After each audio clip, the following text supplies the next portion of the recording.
एक रात नींद में श्री कृष्ण के मुख से राधा का नाम निकला। निकट ही सोई रुक्मणी की नींद टूट गई। उसका चित्त अशांत हो गया। सारी रात वो करवट बदलते रही। सुबह सवेरे श्री कृष्ण की नींद खुलते ही रुक्मणी ने पूछा, प्राणनाथ, ऐसा क्या है राधा में, जो सोते जागते हर घड़ी आप राधा का नाम जपते हैं? श्री कृष्ण मुस्कुराए, बोले, जानना चाहती हो प्रिय? रुक्मणी ने हामी भरी। एक परीक्षा देनी होगी तुम्हें। कहो, तैयार हो? श्री कृष्ण ने पूछा। रुक्मणी तैयार हो गई। श्री कृष्ण रुक्मणी को लेकर यमुना तट की ओर चल पड़े। राधा को भी संदेश भिजवा दिया गया।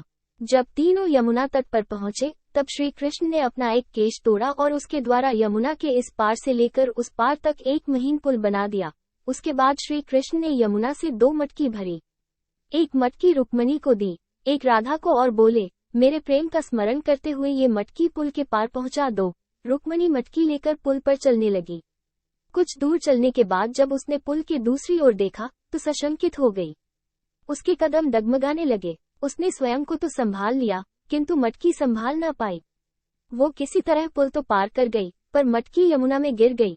जब राधा की बारी आई तो मटकी लेकर बड़ी सहजता से वो पुल पार कर गई। ये देख रुक्मणी चकित हुई। उसने राधा से पूछा, बहन, ऐसा क्या था तुम्हारे प्रेम में जो तुम मटकी लेकर यमुना पार कर गई? राधा ने उत्तर दिया, बहन, मैंने कहाँ यमुना पार किया, प्रिय के द्वारा मेरे हाथों में दी मटकी ने ही मुझे पार पहुंचाया। रुक्मणी को राधा के प्रेम की अथाह गहराई का भान हो गया।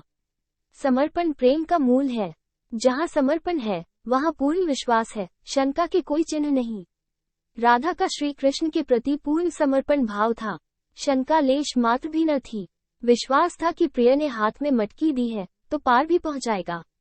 सीख प्रेम करें तो पूर्ण समर्पण भाव से करें।